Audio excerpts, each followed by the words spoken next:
All right, biohackers, we are back here at Biohackers World live with Josh and Janae.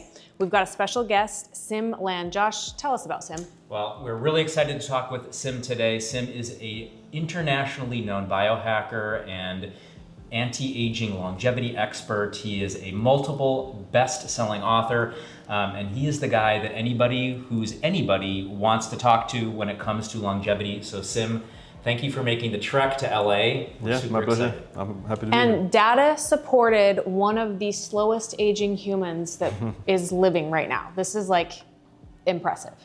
Well, yeah, I think at least based on who has measured it. So yes. Not all the people have measured or taken that test, but yeah, I'm in the top 3, I think. Yeah, which is so amazing. So tell us kind of what got you started on this journey, and why is this so interesting to you?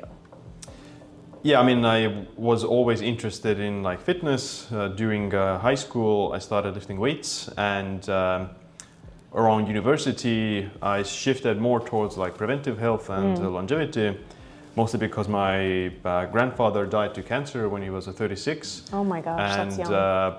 Yeah, I didn't want to walk down that kind of a road. Not only cancer, but heart disease, all these other chronic diseases. And I guess, yeah, I had like a bit more wisdom to start. I think I was maybe 22 or 21 years old at the time. And yeah, then I started my kind of blog and YouTube channel as well during uni, which I've been doing 8 years now. And I've always made content about like what I'm mostly interested in and what I want to do for myself. So that's why it has constantly evolved from different topics, and now I'm mostly interested in longevity. I love that. What have you found for you has been the most interesting change between when you started in your interest in longevity and today? What has really stood out to you personally? I think I've gotten more involved or interested in blood work as well. So tracking blood work is quite important. Obviously, you don't necessarily need to measure hundreds of things, but getting a good grip on some of the fundamentals and basics is going to go a long way of understanding what is actually going on in your body, and it also makes it easier to know what is working or not. Yeah, I always love telling my clients to they need a dashboard, right? You need to be able to see what's going on. You wouldn't drive a car without one, so you've got to make sure that you know your own body. Yeah. So tell us a little bit about how often are you testing your own blood and biomarkers? Right now I'll be doing maybe 2-3 comprehensive blood panels per year, but I'll also do like a few individual markers here and there. So if I'm something was a bit off, or I was specifically testing some supplement or whatever other thing, then I'll just measure one individual marker.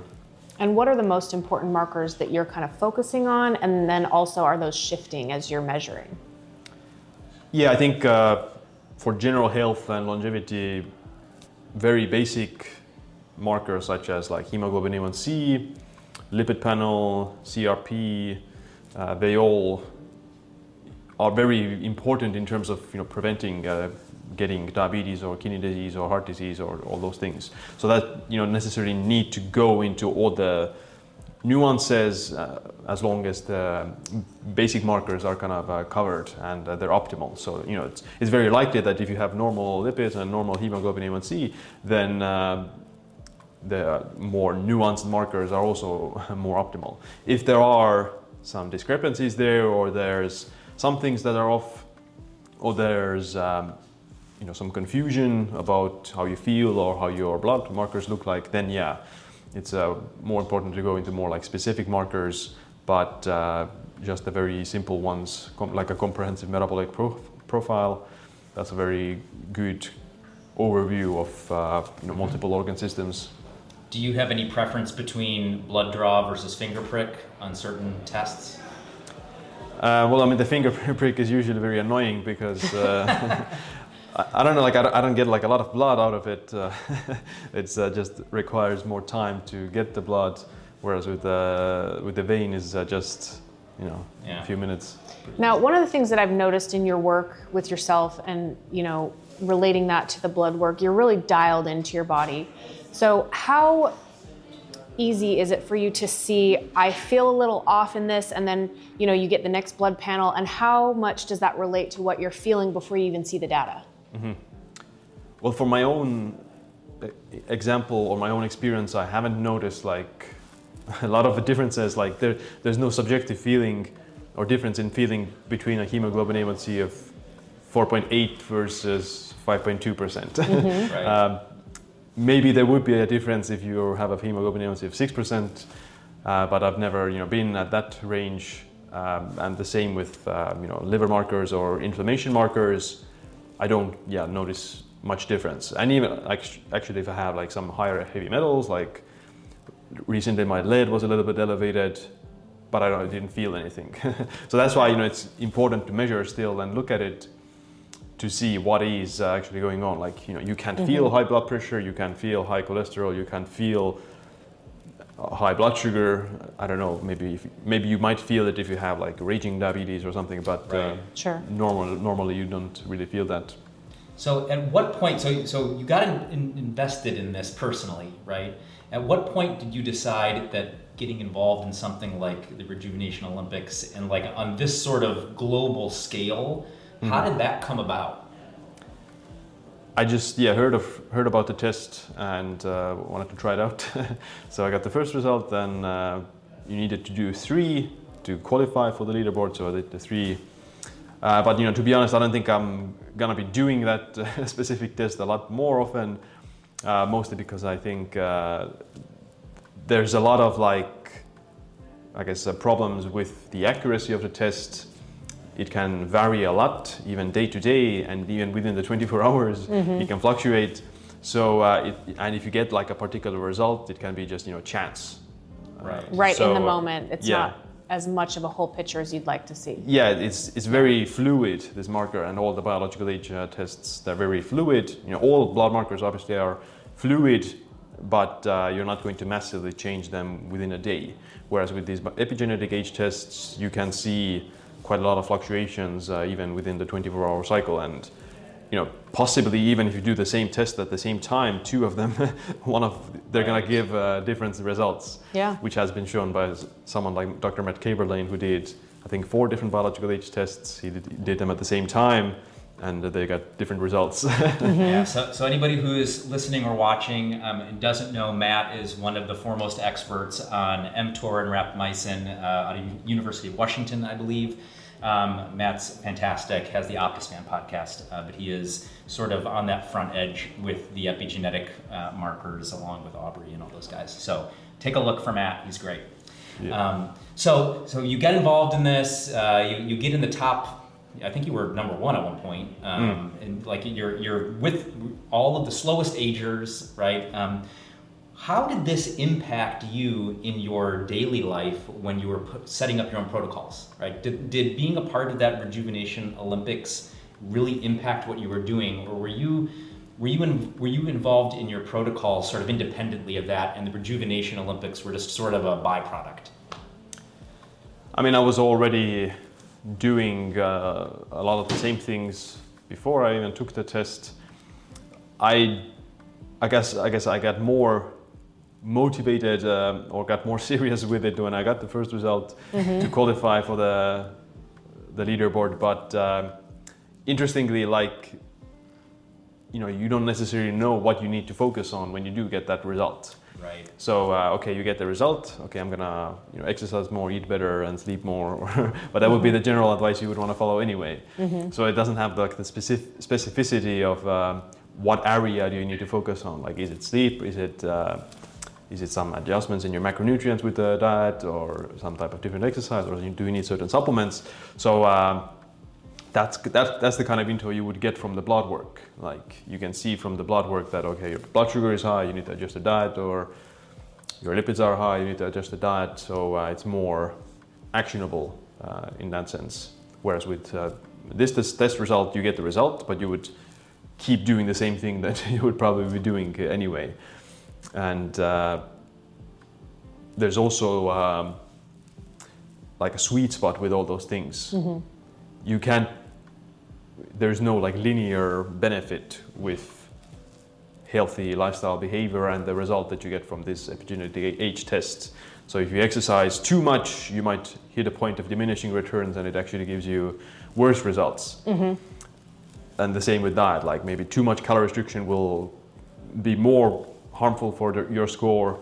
So yeah, there's a lot of, I guess, potential for error, or you don't know necessarily what is the kind of sweet spot. There can be too much of a good thing. Yes. Yes. So what are some of the sweet spots you've specifically found for yourself in the most effective protocols you've been using?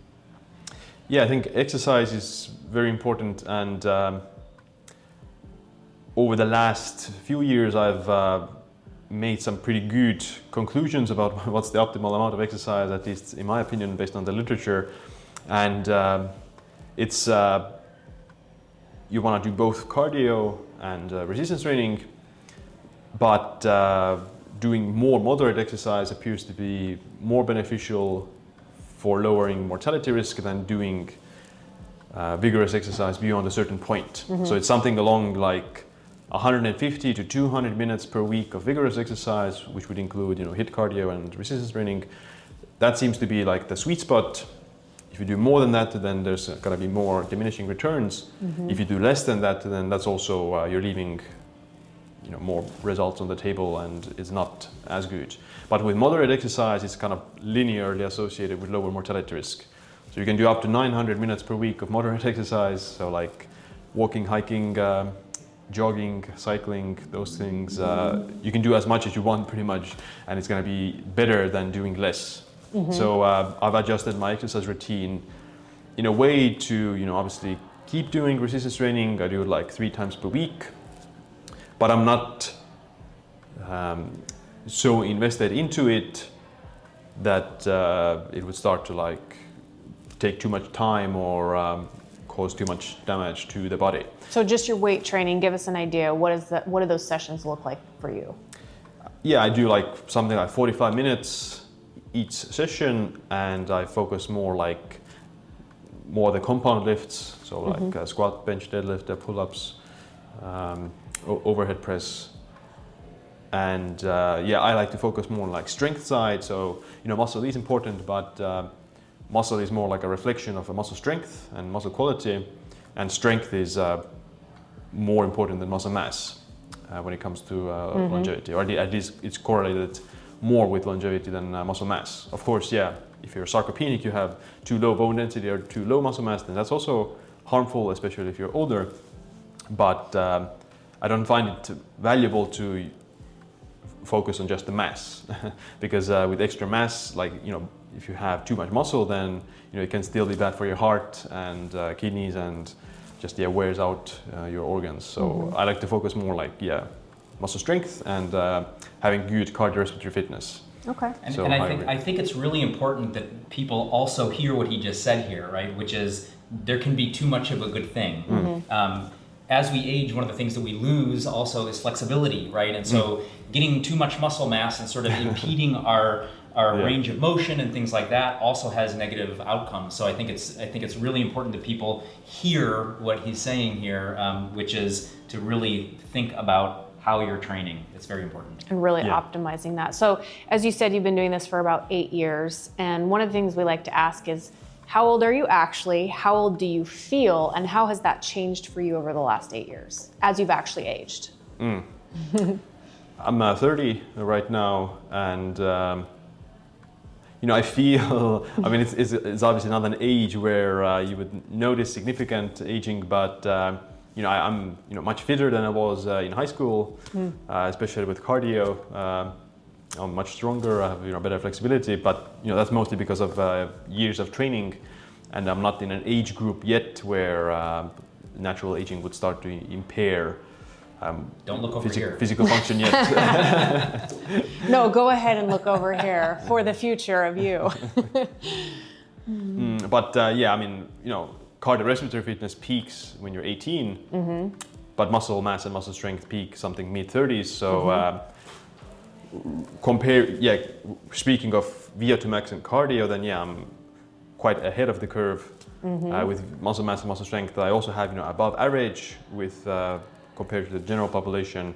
So, but I'm not near the peak of natural ability yet. So yeah, I think I feel excellent in terms of daily well-being and function. Yeah, which is excellent. And congratulations on that, because it truly is a feat, which is, very impressive. So you're working on a book right now for supplements. Tell us a little bit. I mean, you're a multiple best-selling author. You've got a lot of stuff that you've written. I can tell that you're a very introspective, thinking kind of guy. How did you decide that supplements was your next beast to tackle? Yeah, I mean, I have a co-author with whom I've written a lot of books. I think like 6 books with him, Dr. James DiNicolantonio, and I mean, we've covered minerals, we've covered fitness, we've covered collagen, we've covered blood sugar, obesity, immune system, and we felt like supplements was a good topic. It's very popular. There hasn't been this kind of a book yet on supplements, so it's gonna be like more like a Bible or like a Wikipedia for supplements. So it's not like a narrative-driven book, right? It's more about each chapter is each different supplement. So we'll look at highest qualitative evidence. What does the highest qualitative evidence suggest of what does this supplement do? What are the optimal dosages based on those clinical trials, frequency, all those kind of things.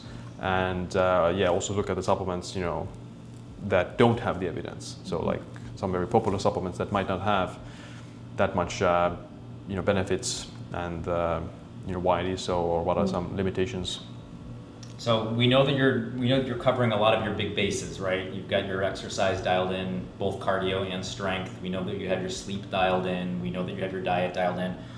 On your supplement stack, what are your 3 favorite supplements? And I mean that in terms of efficacy, right? And sort of total value. So if it's a good ROI to take, what are those top 3 for you? Yeah, I think for me especially would be, I like collagen. So collagen, it has evidence that it helps with skin anti-aging and skin wrinkles in humans. And that's the biggest benefit it has. Like there's not going to be any like life extension or longevity benefits, but it's mostly for skin anti-aging. And I think it's because it's like a low-hanging fruit for people to have. There's also some evidence that might have some cardio or metabolic benefits, like lipids and things like that. But the majority of benefits are around the skin health. The second one is astaxanthin. That is a carotenoid, and it's a very powerful antioxidant. There is clinical evidence that it also protects the skin against UV radiation specifically, and it can also help with skin anti-aging, but it also helps with inflammation and some metabolic health markers.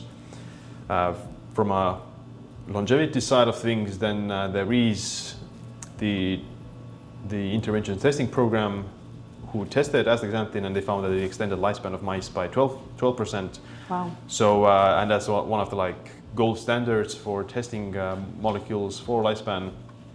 So, I'm interested in astaxanthin's potential for longevity because of that as well.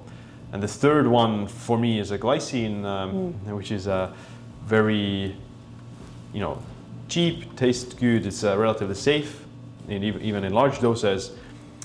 It doesn't, to be honest, it doesn't have a ton of clinical evidence. There's evidence that it helps with sleep in humans and lowers blood sugar.